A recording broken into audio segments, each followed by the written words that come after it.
Bonjour tout le monde. On attend encore juste les deux, trois dernières personnes qui vont se connecter. Je vous laisse tourner la petite vidéo en attendant et on va lancer la machine.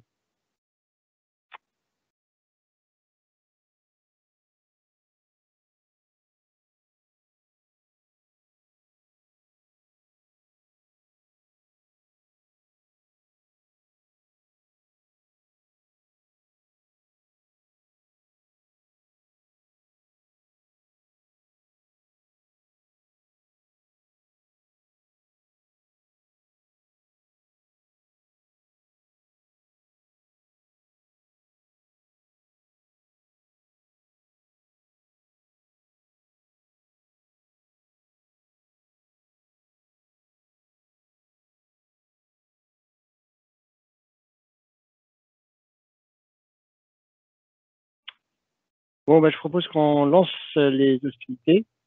Bienvenue à ce webinaire sur que faire une fois qu'on a son DEC.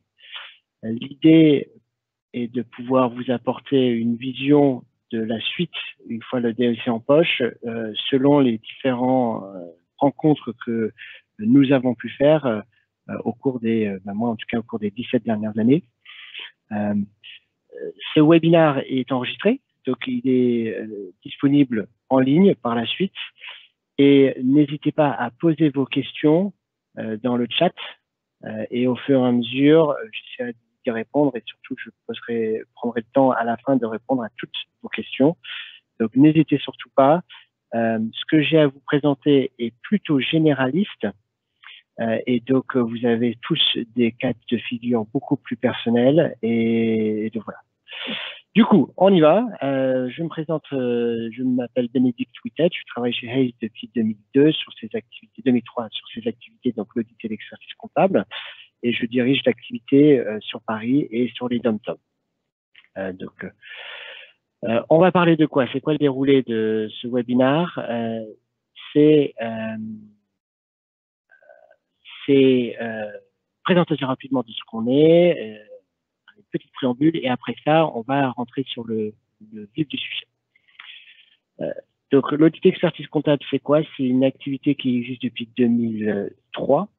On est présent dans un paquet de bureaux en France, avec une équipe d'à peu près 40 consultants. Et on intervient sur les trois activités que vous voyez là, en expertise, audit et social. Sur Paris, on peut ajouter tout ce qui est activité de conseil en plus. Et du coup, du junior jusqu'au futur associé, ce qui explique pourquoi je vous parle de toute cette partie associée expert comptable désormais. Alors, petit préambule de présentation du marché. Vous le savez sans doute, mais je le répète, on est dans un marché qui est complètement déséquilibré. Alors, ça veut dire qu'il y a plus d'offres que de personnes pour les remplir. Le chiffre qui me vient à l'esprit, c'est 2% de chômage, à peu près, sur ce secteur d'activité, ce qui veut dire que les personnes qui sont au chômage ont envie d'être au chômage plutôt que d'être obligatoirement au chômage et avoir du mal à trouver. En d'autres termes, on peut toujours trouver un poste en audit expertise. Et ce qui fait que le risque dans une embauche est rarement porté par le collaborateur, c'est surtout porté par le cabinet, donc par l'employeur.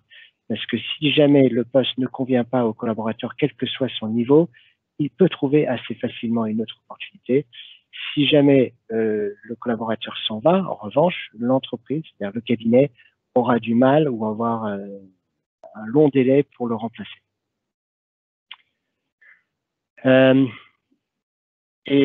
Ce petit graphique qui montre à quel point le déséquilibre il y a entre la recherche et trouver.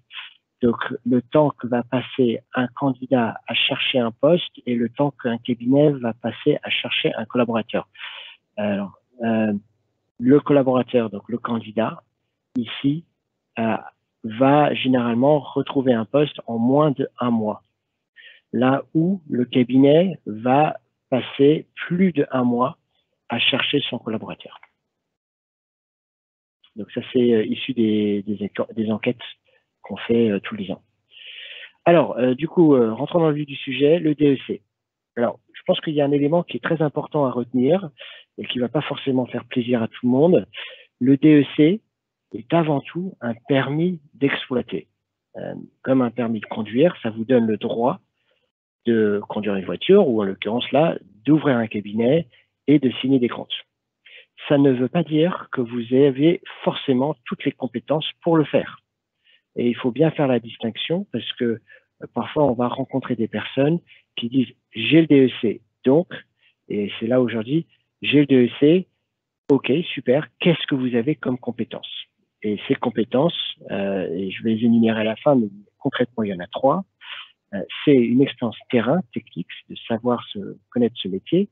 C'est une compétence managériale, donc souvent on va demander à quelqu'un de pouvoir encadrer et manager des personnes, donc c'est bien d'avoir l'expérience. Et surtout, si on veut être expert comptable associé ou ouvrir son cabinet, une compétence commerciale, donc savoir vendre et acquérir de nouveaux clients.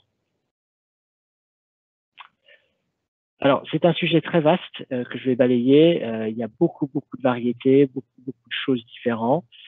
Donc, en 30 minutes, ça va aller assez vite et forcément, je vais faire un peu de noir et blanc alors que le marché est gris. Donc, je me permets d'attirer votre attention là-dessus. Surtout, gardez à l'esprit que tout est gris. Quelques faits également. Donc, le moyen âge du DEC en France, c'est 31 ans pour les femmes, c'est 32 ans pour les hommes. Et que à 32 ans, il vous reste encore plein de temps avant de partir à la retraite. Et je dis ça parce qu'il ne faut pas être pressé. C'est sûr, il faut vouloir avancer et il faut essayer d'avancer au plus vite, mais il ne faut pas non plus aller trop rapidement. Sinon, vous risquez de griller des étapes ou de vous retrouver à faire des choses dont vous n'avez absolument pas les compétences. Alors, quelles sont les options après le DEC? J'en identifie concrètement 4. Évidemment, encore une fois, rien n'est noir et blanc, mais on va les catégoriser en 4. Ouvrir son cabinet, poursuivre en tant que salarié, chercher un poste de futur associé ou partir en entreprise. Alors, si on commence par ouvrir son cabinet, ouvrir son cabinet, c'est poser sa plaque, c'est commencer à démarcher de la clientèle, c'est faire de la compta, de l'audit, mais c'est souvent par la compta qu'on commence, c'est plus simple. C'est quand même une suite logique du DEC. Donc forcément, on a son diplôme en poche, pourquoi pas créer son cabinet. C'est un avantage aussi parce que c'est une option quasi gratuite. Ça ne coûte pas grand-chose, relativement parlant, de s'établir. Vous n'êtes pas obligé de louer des bureaux, il vous faut un logiciel, un peu de support juridique, un ordinateur, et concrètement, on y est quasiment. Donc c'est une option qui est très accessible et que tout le monde peut faire assez facilement. Ça permet aussi, je pense que c'est ça le plus important, et c'est là où on revient sur cette question de compétences, ça permet de se confronter à ce que c'est être chef d'entreprise, parce que chef d'entreprise, c'est pas simplement de faire de la compta, et c'est pas simplement faire du commercial, c'est aussi gérer le quotidien d'une entreprise.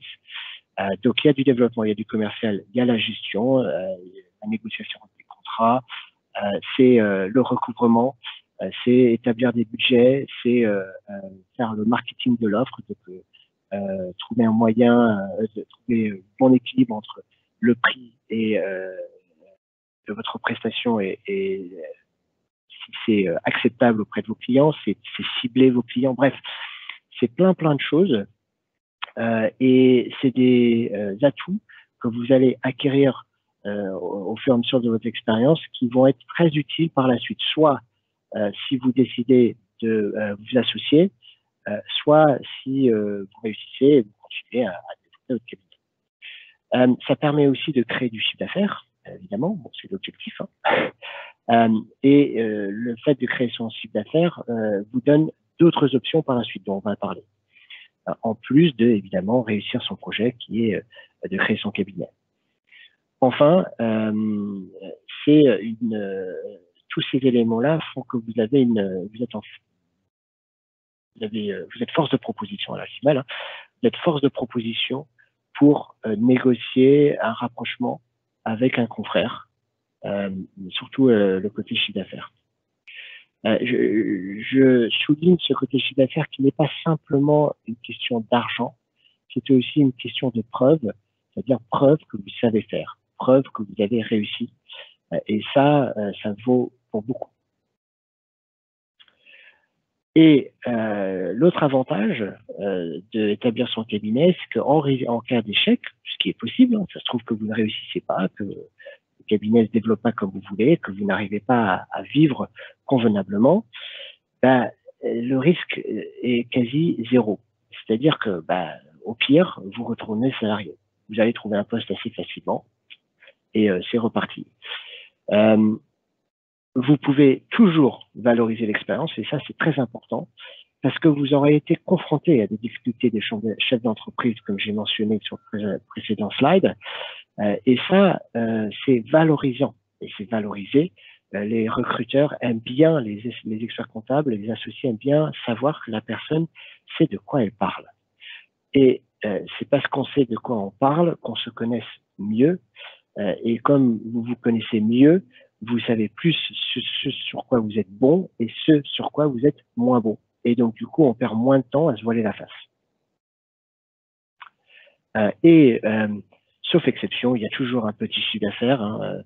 Même si vous arrêtez, vous aurez peut-être 10, 20. Typiquement, on a des gens qui arrêtent parce qu'ils sont aux alentours des 25, 30 000 euros de chiffre d'affaires. 30 000 euros de chiffre d'affaires, c'est quelque chose que vous pouvez apporter à un prochain projet, donc soit en vous associant, soit en tant que salarié, et ça se valorise. Ça se valorise pour sa valeur, donc 30 000, ou ça se valorise parce que, encore une fois, ça prouve que vous savez faire. Alors après ça, il y a quand même des inconvénients. C'est pas tout rose et pas tout beau. La solitude, beaucoup d'experts comptables qui créent leur cabinet abandonnent leur projet, pas parce qu'ils sont pas bons, mais parce qu'ils se sentent seuls. Ils ont envie de travailler avec d'autres personnes, ils ont envie de partager leurs problématiques, partager leurs réussites, etc. Et au début, la solitude, elle est vraiment là. Financièrement, ça peut aussi être difficile au début. Quand on commence à zéro, il faut quand même avoir un tout petit peu de réserve pour voir les beaux jours arriver, pour attendre les beaux jours. Donc, il faut être prêt pour ça, serrer un peu la ceinture. La réussite ne dépend que de vous. Donc ça, c'est un moment de vérité. Vous ne réussirez votre projet uniquement si vous donnez les moyens de réussir. Et vous ne pourrez pas critiquer, mettre la responsabilité sur un autre ou quoi que ce soit. Donc c'est en quelque sorte un avantage et un inconvénient. Un avantage parce que forcément, vous récupérez les fruits de votre travail directement, mais inversement, si vous ne réussissez pas, c'est parce que vous êtes soit pas bon, parce que vous n'avez pas mis les moyens en face pour y arriver, etc. On est dans un marché où, j'ai envie de dire, on peut tous réussir. C'est un marché qui est quand même assez dynamique, côté expertise comptable et audit, moins sur l'audit peut-être. Donc, il n'y a pas de raison que si vous mettez les moyens en face, vous ne réussissez pas. Ça, tout dépend de ce qu'on met dans la réussite, évidemment. Je pense qu'il y a surtout cet effet plafond de verre qui arrive quand on commence à taper dans les 120, 130, 140 000 euros de chiffre d'affaires, parce que vous arrivez à un stade où vous avez du mal à faire face à tout le travail de saisie, ou en tout cas de tenue, parce qu'on est encore souvent dans un cas de figure de l'expertise comptable. Ça représente quand même la majeure partie du marché. Et en même temps, vous devez continuer à développer. Et c'est difficile de développer si on doit travailler. Et donc, du coup, ça arrive au moment où il faut recruter son premier collaborateur. Sauf que quand on recrute son premier collaborateur, il faut prendre des locaux. Je vois mal recruter quelqu'un qui va travailler dans mon salon. Donc, ça veut dire c'est des dépenses. Évidemment, il y a le collaborateur qu'il faut payer, il y a les locaux qu'il faut prendre, il y a l'infrastructure à installer. C'est du temps de formation parce que souvent on prend un junior, Et si on forme nos collaborateurs juniors, on a moins de temps pour faire du développement. En même temps, il faut investir du temps pour qu'ils soient autonomes et du coup, on n'a pas le temps de faire la gestion technique des dossiers. Et beaucoup se trouvent confrontés à cette problématique de comment faire. Pas de solution magique, là, honnêtement. Donc, il faut jongler. Mais on se retrouve parfois avec des personnes qui arrêtent aussi parce que ils en ont marre d'essayer de jongler les deux. Alors, quand je dis ils arrêtent, c'est-à-dire qu'ils vont retrouver un poste d'associé ou de futur associé dans un cabinet. Et attention à ce piège de la sous-traitance. Très souvent, on se développe rapidement parce que on va utiliser la sous-traitance comme moyen de faire rentrer du chiffre d'affaires. Le problème avec la sous-traitance, c'est que c'est pas vos clients. Donc, au final, vous ne développez pas grand-chose. La sous-traitance, elle est là tant que le sous-traitant, la personne qui vous sous-traite, est d'accord pour vous sous-traiter. Dès qu'elle a décidé d'arrêter ou dès que la mission s'est terminée, vous n'avez plus rien. Et en même temps, tout le temps que vous passez à traiter ces missions pour quelqu'un d'autre n'est pas du temps passé à développer les dossiers du chiffre d'affaires pour vous-même. Donc, je vous conseille fortement d'éviter, tant que vous pouvez, la sous-traitance. Alors, je vous ai parlé des gens qui en ont marre avec ce plafond de verre, la solitude, ou qui n'arrivent pas à développer leur chiffre d'affaires. Et il y en a, hein. C'est pas un échec. Et c'est surtout ça qui est important, c'est de ne pas le vivre comme un échec, parce qu'on a appris plein de choses et on a des choses à revendre. Quelles sont les options? Option 1, on vend sa clientèle et on redevient salarié. Donc, c'est très bien, super. On n'a plus envie d'être libéral, on n'a plus envie d'être responsable de tout. On devient expert comptable salarié, voire futur associé dans un cabinet. Option 2, ce que je recommande plus dans ce cas de figure, c'est de rester indépendant, mais d'intégrer un processus d'association par le biais du travailleur non salarié. En d'autres termes, vous vendez des produits du cabinet qui vous allez vous associer, avec qui vous allez associer, mais vous gardez votre structure. Ça a beaucoup d'avantages parce que vous déléguez toutes les tâches ingrates à des collaborateurs juniors qui sont des salariés du cabinet. Le cabinet vous délègue tous les dossiers, toutes les activités un peu haut de gamme, un peu intéressants vers vous, ou des tâches comme la gestion, le management de l'équipe, etc. Des tâches qui sont plus à votre niveau. Vous facturez le temps que vous passez à travailler sur ces tâches-là, et eux, ils vous facturent les tâches que vous déléguez auprès du cabinet. Donc, c'est une opération en quelque sorte gagnant-gagnant. Et en même temps, vous gardez votre clientèle. Et cette clientèle, vous pouvez continuer à la développer dans votre coin tranquillement. Alors évidemment, tous les nouveaux clients sont forcément traités par les collaborateurs du cabinet. Et au bout de quelques années, si tout se passe bien, si vous voyez travailler ensemble, l'association avant tout, c'est un mariage entre deux professionnels, si on veut, ou plusieurs professionnels. Si vous voyez travailler ensemble, partager la même vision et les mêmes valeurs, vous utilisez ce chiffre d'affaires de votre clientèle pour racheter des parts du cabinet.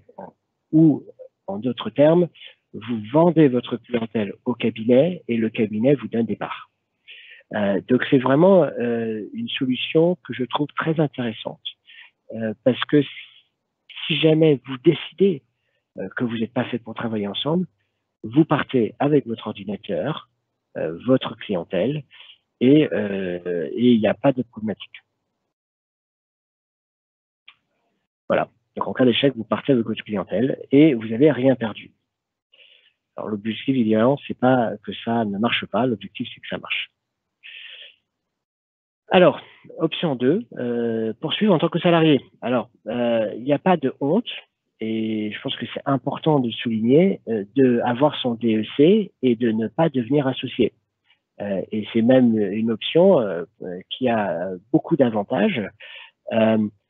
D'abord parce qu'on n'est pas tous faits pour être chef d'entreprise. C'est quand même un état d'esprit et il faut le vouloir, mais il faut pouvoir le tenir dans la durée. Et il y a des personnes qui sont pas faites pour être ça. Moi, je suis salarié, je ne suis pas chef d'entreprise et il n'y a pas de honte. Et donc, quels sont les avantages? Ben, avant tout, on a je peux dire avant tout, l'une des avantages, c'est la sécurité de l'emploi et le salaire. Voilà, pas besoin de réfléchir à tout ça. On évite toute la partie ingrate de la gestion d'un cabinet, changer les ampoules, négocier les contrats, gérer les fuites d'eau, je ne sais pas, tout ce qu'on peut voir dans la gestion d'un cabinet, négocier le nouveau logiciel, je ne sais pas, bref, plein de choses que vous n'aurez pas à voir. On peut se concentrer sur les dossiers à valeur ajoutée qui nous intéressent. Parce qu'évidemment, on va trouver un poste qui nous convient, et dans ce poste, on va avoir du contenu qui nous motive, et on n'est pas, encore une fois, obligé de réfléchir à comment on va le développer, comment on va rentrer du chiffre d'affaires, traiter la saisie au début, parce que tous les dossiers qu'on développe sont majoritairement des petits dossiers. On continue à travailler sur des matières qui sont intéressantes et stimulantes. En raison de plus, on reste en tant que salarié, on s'intègre dans des cabinets, on peut choisir, si on fait le choix, mais on peut choisir d'intégrer des cabinets qui sont déjà bien établis et qui ont des tâches qu'on ne verrait pas autrement en tant que libéral seul, parce qu'on n'a pas les moyens de le faire. Typiquement, des sociétés avec de la consolidation, des missions de fusion et acquisition, travailler sur des très grands comptes, des IFRS, je prends des extrêmes, mais il y a plein d'autres choses. Et puis, c'est aussi une option qui permet de peaufiner ses compétences, devenir plus mature, devenir plus compétent pour pouvoir par la suite ouvrir son cabinet. Certaines personnes ont eu leur diplôme très tôt. Je pense à quelqu'un qui a eu son diplôme à 28-29 ans, il a 4 ans d'expérience en cabinet, il gère du petit client, il n'encadre personne, il a aujourd'hui un rôle de collaborateur confirmé et pourtant il est diplômé. S'il se lance tout de suite aujourd'hui sur le marché en tant que libéral, il va avoir plus de mal que si il attend encore un peu, qu'il fasse encore 2-3 saisons en cabinet, qu'il apprenne le côté management, qu'il s'expose à tout ce qui est commercial, négociation des honoraires, recouvrement, budget, le marketing, etc. Et à 32, 33 ans, il se met en tant que libéral ou il s'associe.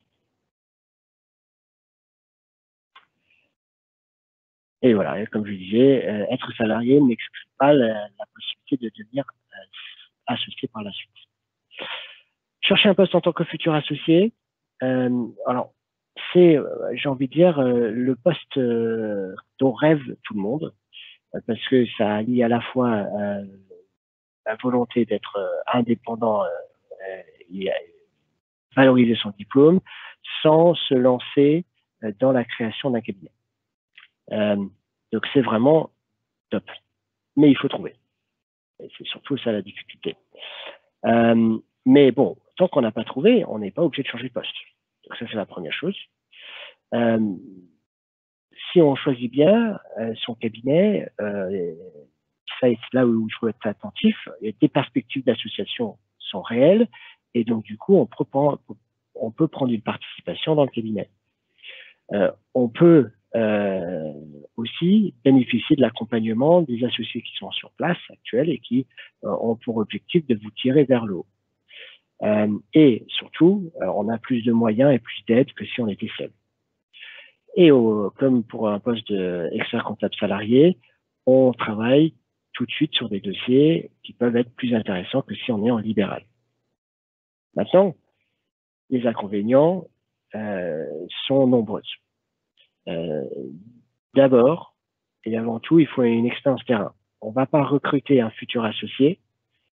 C'est rare qu'on recrute un futur associé qui ne sache pas grand-chose. Donc, alors, en région, c'est un peu moins vrai parce qu'on a du mal à trouver des experts comptables diplômés, mais quand même, on aime bien recruter des gens qui ont un niveau technique. On aime bien aussi des gens qui ont un peu de management et on veut des gens aussi qui sont capables d'être commerciaux. Et il faut être vigilant sur le projet parce que le grand souci dans cette option de futur associé, c'est si c'est un petit cabinet, donc quand je dis petit cabinet, je parle peut-être de structures en dessous de 20 personnes, souvent des cabinets de moins de 10 personnes. L'associé vous recrute dans l'optique de partir à la retraite, mais comme c'est son bébé et qu'il l'a créé et il a du mal à lâcher. Et on se retrouve parfois avec des cas de figure où les personnes sont censées être associées, ne le sont jamais vraiment parce que l'associé est toujours là. Et puis, même s'il est plus là, physiquement, il est toujours là dans l'esprit et c'est pas toujours évident. La deuxième problématique, c'est plutôt dans des grands cabinets. S'il y a plusieurs associés et on vous propose une association, il faut se poser la question, quel sera le montant de l'association, quel sera le pourcentage que je vais pouvoir avoir en tant qu'associé. Si c'est pour avoir 5% là où les trois autres ont tous 20% ou 25%, plus, quel est votre degré de pouvoir? Quelle est votre capacité à influencer les décisions du cabinet? Concrètement, est-ce que ça vaut vraiment la peine d'être associé? Accessoirement, est-ce que vous serez toujours considéré comme le jeune? Et donc, on ne va pas véritablement vous écouter parce que vous êtes le jeune associé. Et faire attention de ne pas se retrouver à être recruté en tant qu'associé parce qu'on a besoin de votre signature, mais où vous n'avez pas le pouvoir de changer les choses si vous n'êtes pas d'accord. C'est dangereux de signer des dossiers alors que vous considérez qu'ils ne sont pas bien ficelés, alors que vous êtes obligé de les signer parce que vous êtes finalement juste un salarié glorifié. Et attention, dernier point très important, sur deux choses. La première, c'est la deuxième qui sur la liste là. Plus le poste, non pardon. Attention à une chose, c'est que plus on monte dans l'échelle des compétences, dans le triangle de compétences, plus on est en haut, plus on sait ce qu'on veut. Et en face, plus le cabinet lui aussi sait ce qu'il veut. Ce qui rend l'adéquation entre vos aspirations et en face ceux de l'employeur de plus en plus difficile. Et donc, des postes de futurs associés peuvent être difficiles à trouver parce que l'un et l'autre, vous avez une vision assez claire de ce que vous voulez. Je vais aller ajouter autre chose que je me demande si j'ai pas oublié de le mettre sur mon PowerPoint. C'est que la clientèle dans lequel vous allez vous associer, dans le cabinet que vous allez vous associer, est souvent à l'image de l'âge de l'associé. Et il faut faire attention, si vous vous associez surtout dans des petits cabinets de 5-10 personnes, de pas prendre des parts et racheter une clientèle d'entreprises qui vont tous partir à la retraite. Parce qu'au final, vous achetez un potentiel qui est assez faible. Ah bah voilà, du coup justement, je le mets là. S'associer en rachetant une clientèle. Alors, c'est le Graal. Là, j'ai envie de dire que c'est le Graal, c'est de trouver une clientèle à racheter. Alors, c'est extrêmement difficile d'acheter une clientèle parce qu'il y a une concurrence et vous trouverez, si vous êtes seul, vous trouverez probablement toujours quelqu'un d'autre qui est prêt à mettre plus que vous. Les grands cabinets sont tous à l'affût. Quand je dis grands cabinets, c'est des cabinets de plus 20, 30, même des petits cabinets, hein, sont tous à l'affût de clientèle à racheter. Et donc, c'est très difficile de trouver. Maintenant, ça a ses avantages, certes. Donc, si vous arrivez à trouver quelque chose, c'est pas mal parce que vous devenez propriétaire d'une clientèle et très souvent les salariés immédiatement. Donc, on n'a plus je travaille seul, on n'a plus je développe tout seul, on n'a plus ce plafond de verre du premier salarié qu'on recrute. On est tout de suite dans un cadre qui est défini. Souvent, c'est un cabinet qui a des marges qui sont pas forcément les meilleures, où il y a une grosse modernisation à mettre en place, parce que l'associé, il est souvent proche de la retraite, et sauf exception, a un peu levé le pied de ce côté-là. Donc, il y a de l'efficacité, de la rentabilité à gagner, et ça, c'est intéressant parce qu'on gagne de l'argent, un peu plus d'argent, et c'est intéressant aussi parce que ça donne une dimension différente à son poste. Comme je vous disais, l'inconvénient, c'est de trouver un poste, trouver un cabinet à racheter. Et évidemment, donc les points de vigilance, comme je disais tout à l'heure, attention à l'âge de la clientèle, c'est souvent à l'image de l'associé. C'est souvent une clientèle de TPE. Alors pourquoi souvent des clientèles de TPE parce que la majeure partie des cabinets travaillent sur des clients TPE. C'est le marché, c'est comme la majeure partie des gens qui travaillent en cabinet travaillent en expertise comptable et pas en audit parce que c'est le marché. Dernier point, est-ce que les collaborateurs que vous allez reprendre sont vraiment en mesure d'accepter la modernisation, le changement, ou est-ce que vous allez vous retrouver dans une situation où la moitié de l'équipe s'en va? Et donc, du coup, les problématiques de recrutement. Et Dieu sait si c'est difficile, parce que comme je vous ai indiqué au début, on est dans un marché qui est en déséquilibre, grand déséquilibre. Et enfin, dernier point, partir en entreprise. Alors, partir en entreprise, ce n'est pas non plus un échec. Et le DEC, mes collègues me disent, parce qu'ils travaillent sur l'activité en entreprise, est quelque chose qui est recherché. Alors, on va pas dire que si vous n'avez pas le DEC, vous ne pouvez pas évoluer en entreprise, loin de là, mais le fait d'avoir le DEC est un petit bonus qui permet peut-être de décrocher le poste que quelqu'un qui ne l'aurait pas n'aurait pas comme poste. Et des perspectives en entreprise, il y en a des tonnes.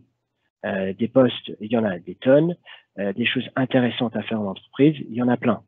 Donc, si on a le DEC, c'est pas forcément et obligatoirement je pars en cabinet. C'est aussi l'option entreprise qui est intéressante. Donc, n'hésitez pas. Après ça, si vous voulez creuser ce côté entreprise, j'ai des collègues qui seront ravis de vous assister là-dessus. Comme je suis spécialisé sur les métiers du cabinet, je maîtrise évidemment moins bien ce secteur. C'est la limite de la spécialisation. Mais bon, je sais d'expérience qu'il y a plein de choses à faire, plein de choses à découvrir. Alors, en ce qui concerne les salaires, je mets pas de chiffres volontairement parce que d'abord, je connais pas le public qui écoute et il y a des personnes de tout bord, de tout région. Qu'est-ce qu'on a comme possibilité qu'est-ce qu'il faut garder à l'esprit quand on parle de salaire? On achète, quand on parle de salaire, avant tout une compétence. Quand vous êtes salarié d'un cabinet, le cabinet vous recrute pour effectuer une mission et cette mission, le cabinet va pouvoir le vendre à un prix X. Il prend sa marge et il vous paye le reste. Si vous ne savez pas faire ce que veut le cabinet, il va avoir du mal à valoriser votre mission et donc à le vendre. Donc, c'est là où je reviens sur ces 3 points importants. Il faut avoir une compétence à valoriser, et ça, c'est quel que soit le niveau auquel on prétend. Quand on est débutant, on gagne moins parce qu'on sait moins faire. Quand on est futur associé, on gagne un peu plus, généralement, parce qu'on sait faire plus. Et les 3 compétences sur lesquelles je vous conseille de vous concentrer, c'est la technique, le management et le commercial. Si vous voulez avoir des informations plus précises sur les rémunérations dans votre zone géographique, je vous invite à consulter l'étude de rémunération qu'on sort tous les ans, qui reprend les salaires à tous les niveaux, du débutant jusqu'au futur associé, dans les différents cabinets, sur les 5 grandes régions de la France, Paris, le nord-est, nord-ouest, sud-est, sud-ouest. J'arrive au bout, l'idée c'est de tenir en 30 minutes, donc je crois qu'on a fait à peu près ça, un peu plus, 35 minutes. Voilà, donc maintenant il est temps de passer aux questions. Donc n'hésitez pas, lâchez-vous, j'essaie de répondre à toutes vos questions. Première question, jusqu'à quel âge pensez-vous qu'on peut ouvrir son cabinet? Il n'y a pas de limite d'âge. C'est pas parce qu'on a 50 ans qu'on peut plus ouvrir son cabinet. Tout est une question de volonté. Limite, il est parfois plus facile d'ouvrir son cabinet quand on est plus vieux parce qu'on a plus de réseaux, plus de contacts, plus de maturité, plus de tchatch. Maintenant, est-ce qu'on a autant d'énergie que si on avait 30 ans? À voir. En tout cas, il n'y a pas de limite d'âge. Et c'est d'ailleurs la beauté de entreprendre, c'est qu'il n'y a jamais de limite d'âge à entreprendre et on a des personnes qui entreprennent à l'âge de 75 ans. Quelle qualité avoir pour ouvrir son cabinet?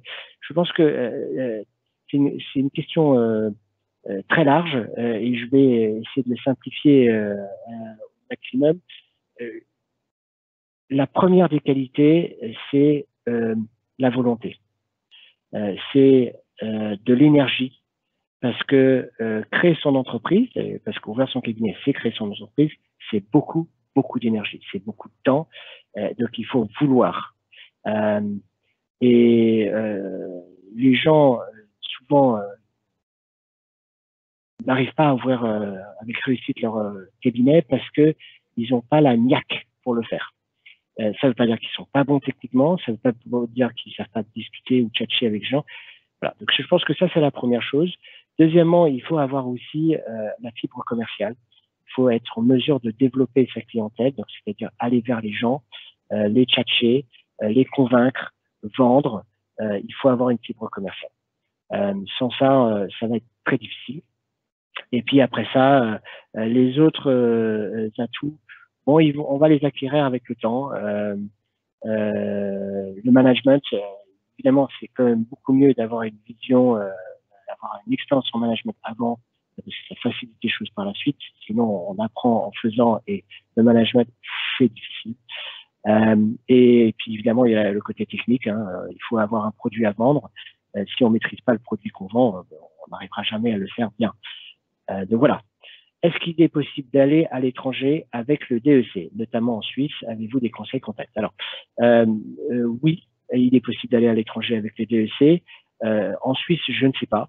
On a des équipes en Suisse, donc il y a Hayes en Suisse, que vous pouvez évidemment appeler et leur poser la question. Encore une fois, je suis spécialisé sur l'outil d'expertise en France, et c'est les limites de la spécialisation. Les avantages, c'est que je maîtrise très bien le sujet en France, mais je le maîtrise beaucoup moins bien ailleurs. Donc, je vous conseille d'appeler la Suisse pour savoir comment vous pouvez faire pour vous installer là-bas. Est-ce que vous organisez des séances de coaching pour ouvrir son cabinet? Ça se peut. C'est une bonne question. J'avais pas pensé à ça. Pourquoi pas? Pourquoi pas? En tout cas, oui, je pourrais. Il y a aussi d'autres personnes qui le font, mais oui, pas de souci. Lors de la création d'un cabinet, est-il intéressant de sous-traiter la partie marketing commercial?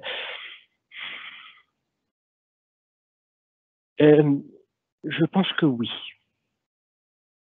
À vouloir tout faire soi-même, on a tendance à le faire mal. Je me rappelle ma grand-mère qui me disait on est excellent à une chose ou moyen à tout.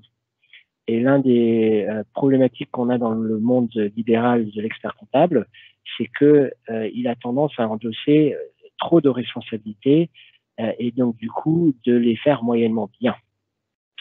Donc oui, je vous conseille de sous-traiter cette partie marketing commercial. Alors attention, c'est pas énorme non plus. Créer un site internet, c'est évidemment de la documentation. Alors après ça, vous avez la possibilité aussi de déléguer cette partie développement commercial, donc c'est-à-dire la prospection commerciale à des entreprises, ça peut être intéressant. Vous payez l'entreprise par le nombre de contacts qui sont établis. Et ça peut vous faire économiser pas mal de temps et en même temps vous permettre de cibler une clientèle et devenir un expert sur quelque chose. Donc, pourquoi pas? Comment peut-on se former au marketing et à l'aspect commercial? Excellente question. Le marketing difficile, sans véritablement en faire. Et de toute façon, vous n'êtes pas des marketing, vous n'êtes pas des experts en marketing. Et c'est pour ça que je pense qu'il faut s'entourer de personnes, ou en tout cas sous-traiter, faire appel à des entreprises sur la partie marketing. Sur la partie commerciale, c'est pour ça que je pense que c'est intéressant de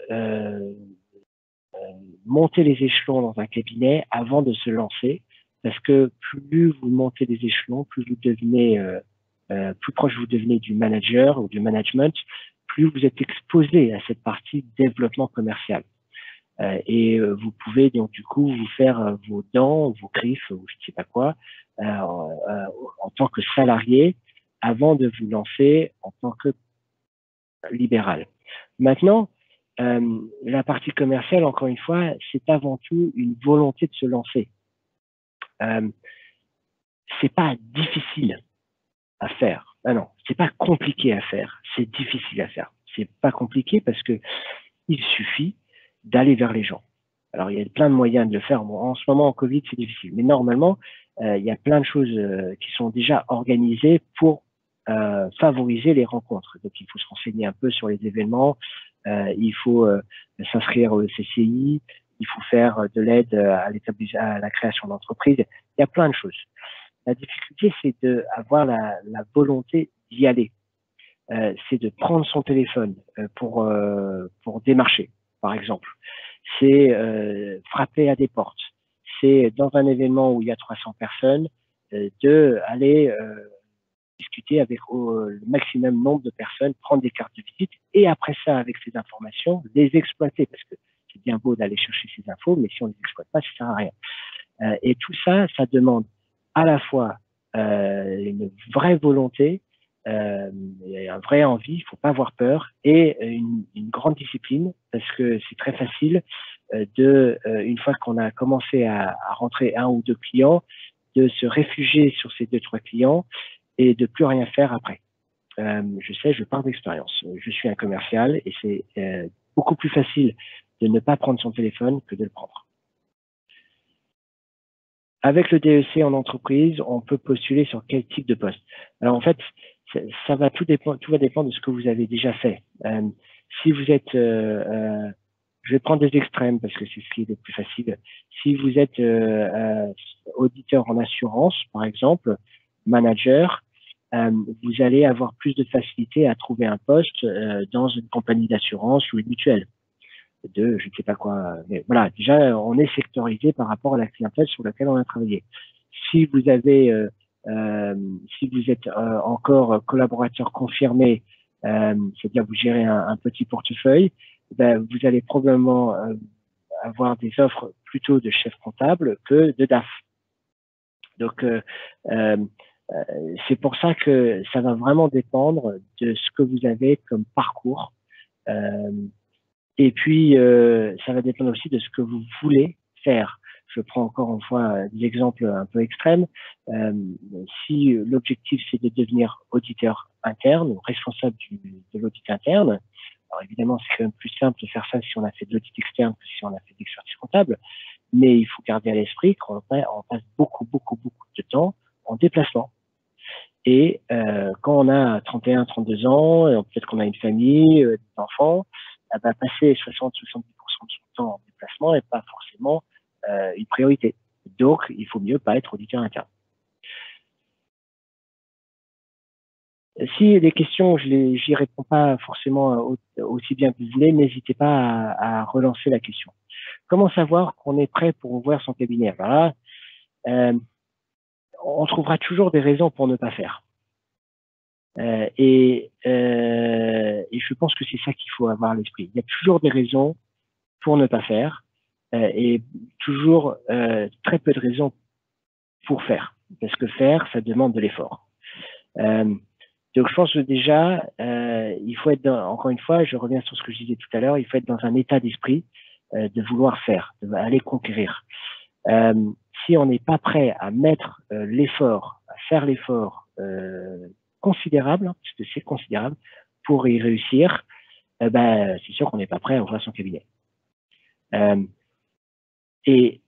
peut avoir toutes les compétences du monde, on peut être un super manager, on peut être un super commercial, entre guillemets, en tant que salarié, et on peut être un très bon technicien avec une connaissance pointue d'un tas de sujets. Si on n'a pas envie de le faire, on n'y arrivera pas. Que font la majeure partie des diplômés du DEC suite à son obtention? Alors ça, c'est une excellente question. Alors, on est à peu près à 50% qui partent en entreprise. Que font les 50% autres? J'avoue que je n'ai pas la réponse de la répartition. J'ai envie de dire que au pif, sur les 50% restants, une bonne majorité reste salariés au sein de leur entreprise, alors au sein de leur cabinet, le temps de voir venir. Vous avez un certain nombre, un petit nombre qui, eux, vont créer leur cabinet, donc ex nihilo.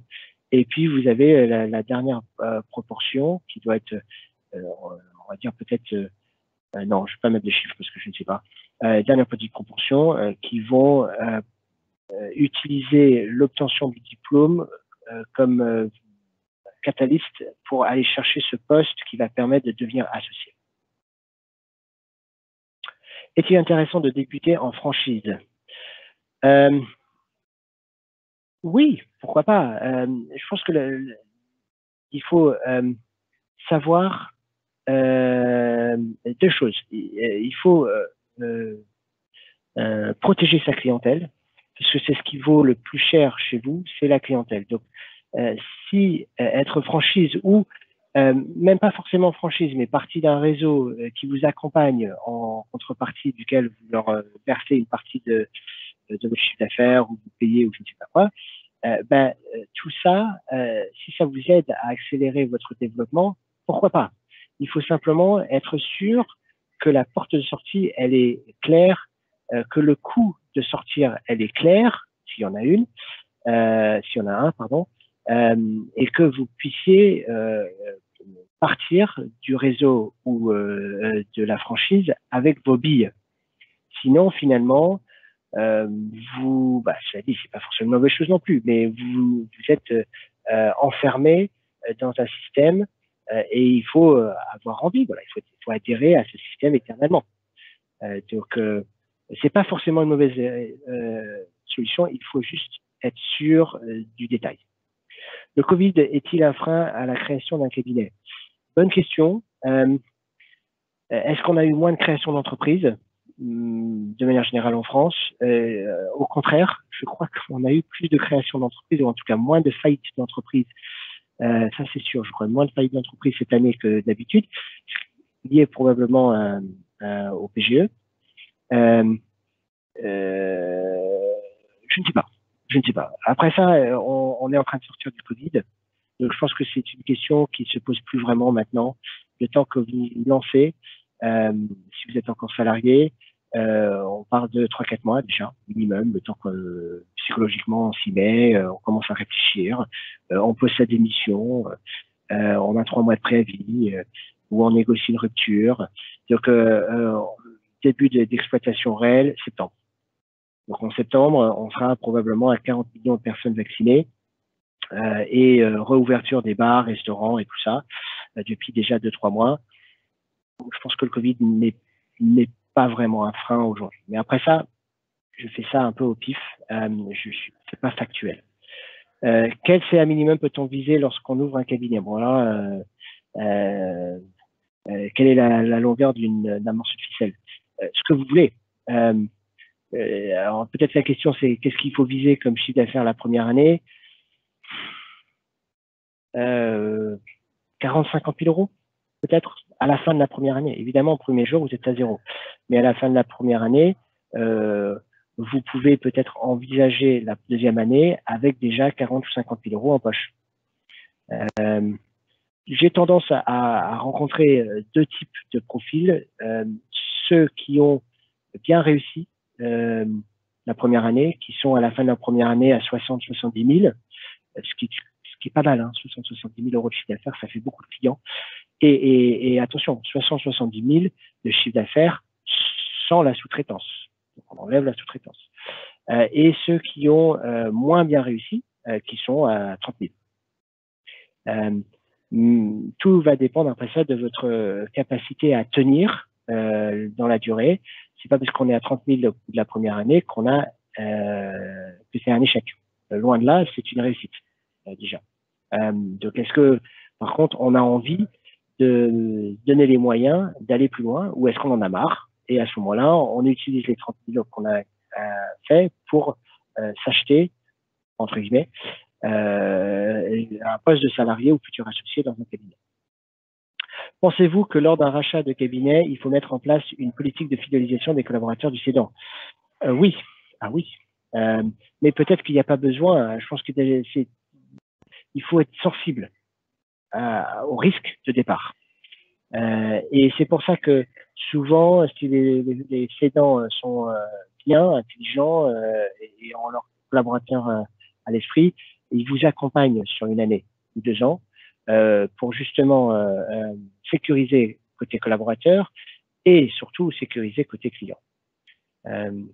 Mais oui, alors je pense pas qu'il y a forcément besoin de mettre en place une politique de fidélisation, d'autant plus que peut-être qu'il n'y a pas de problème. Mais il faut être sensible que cette problématique peut exister et que du coup, il faut être prêt à mettre en place parce que peut-être que les collaborateurs que vous recrutez sont tous des personnes que vous ne voulez plus dans votre cabinet, et à ce moment-là, pas de politique de fidélisation, à vous de voir. Faire une spécialisation technique après le DEC, certificat, est-il plus pour une candidature en cabinet? Non.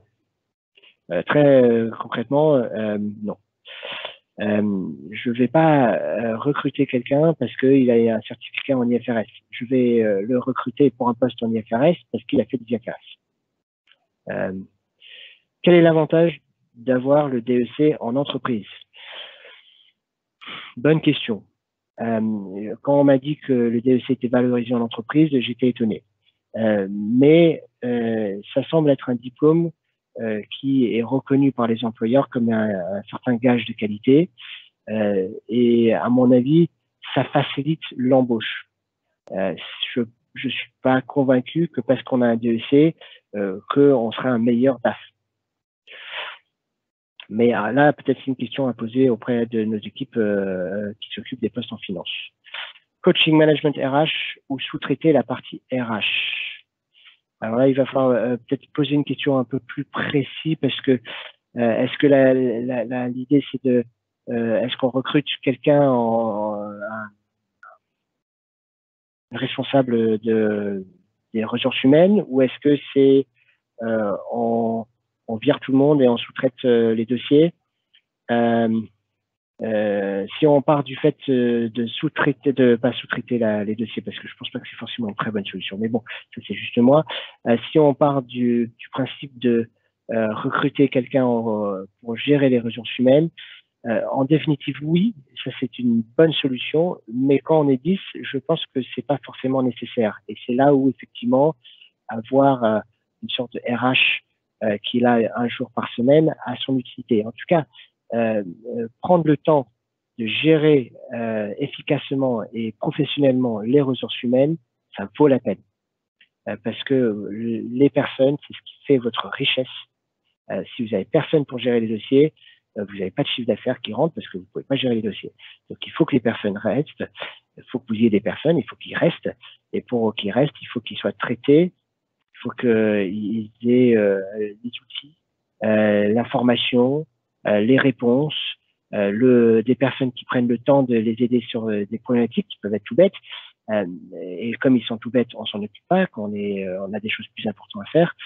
Donc, je pense que d'être accompagné, c'est une bonne idée. Si on peut recruter quelqu'un quand on est plus grand, et je pense que plus grand, on parle de à partir de 50, 60 personnes, ça vaut la peine d'avoir quelqu'un au RH en interne. D'autant plus qu'il peut aussi faire du recrutement et le recrutement, c'est quelque chose que vous allez faire tous les ans. Avez-vous des conseils pour un profil d'auditeur ayant peu d'expérience en expertise comptable qui veut créer son cabinet? Je reviens à ce que j'ai dit au début, ça ne vous coûte rien d'essayer. Honnêtement, ça ne vous coûte rien d'essayer. Maintenant, si vous êtes un auditeur et vous avez 2-3 ans d'expérience, je pense que vous êtes un peu jeune en expérience pour bien réussir ce projet. Vous avez, comme je vous disais au début, 42 années d'annuité avant la retraite, si on parle de salariés, donc vous avez concrètement plein de temps devant vous. Donc, à la limite, basculez sur un poste en expertise comptable, faites vos armes là-dessus, devenez bon, et après ça, vous pouvez envisager d'ouvrir votre cabinet d'ici 4-5 ans. Pourquoi pas? De toute façon, il n'y a pas d'âge pour créer son cabinet. Vous parlez d'événements où il faut parler à un maximum de personnes avec des conditions de fermeture des événements actuels. Comment? Ah oui, évidemment, aujourd'hui c'est un peu difficile. C'est un peu difficile aujourd'hui d'aller à des événements parce qu'il n'y a pas d'événements. Donc c'est le développement se fait plus difficilement aujourd'hui, mais se fait aussi autrement. Maintenant, je n'ai pas toutes les dit là-dessus. Il y a aussi des associations, des réseaux de mise en relation. Il y a des organismes qui recensent les besoins de clients et vont pour des honoraires, pour une petite marge, externaliser ce client à des partenaires. Donc, c'est des gens qui vont devenir votre client. Donc, il y a d'autres moyens de développer, mais c'est sûr que c'est pas aussi facile de développer quand on peut pas voir les gens. Mais encore une fois, c'est passager. Donc, d'ici 6 mois, à mon avis, on va pouvoir revenir un peu plus à la normale. Quel est l'avantage d'avoir le DEC en entreprise? Ah ben, on a déjà eu cette question. Voilà, je pense qu'on a fait le tour de toutes les questions. Hayes propose-t-elle un service d'aide à la recherche d'une future associée? Oui, bien sûr. C'est notre cœur de métier, c'est le recrutement, et un futur associé, c'est un recrutement. Avant tout, c'est recruter quelqu'un qui va correspondre à un besoin, c'est pas acheter une clientèle ou développer son activité. Et notre métier consiste à chercher des personnes pour des postes, que ce soit le débutant ou un futur associé. Donc oui, n'hésitez pas. Voilà. On a une autre question. Je suis intéressé par des opportunités en entreprise, mais j'ai besoin d'en discuter soit avec vous ou quelqu'un de votre équipe. Comment faire? Ce que je vous propose du coup là, c'est m'envoyer ou nous envoyer votre mail, vos coordonnées, et je vous mets en contact avec quelqu'un. Sinon, l'autre option qui est tout aussi simple et tout aussi efficace, c'est d'aller sur notre site, le site Hayes, et de postuler à des annonces. Et vous allez, les annonces qui vous intéressent sont gérées par des personnes, et ces personnes vont recevoir votre CV, et si votre CV correspond, ils vont vous appeler. Maintenant, si votre CV ne correspond pas, ils vont pas vous appeler, évidemment. Donc, c'est là peut-être l'intérêt de m'envoyer vos coordonnées pour que je puisse, et votre CV, pour que je puisse les transmettre à quelqu'un de la finance qui pourra peut-être vous aider. Sinon, vous pouvez les appeler directement sur un numéro que j'aimerais bien vous donner tout de suite là, donc le 01 71 76 77 20 01 71 76 77 20. Voilà, Manon a mis ça en ligne pour vous. Est-ce qu'il y a d'autres questions ou est-ce qu'on a fait le tour?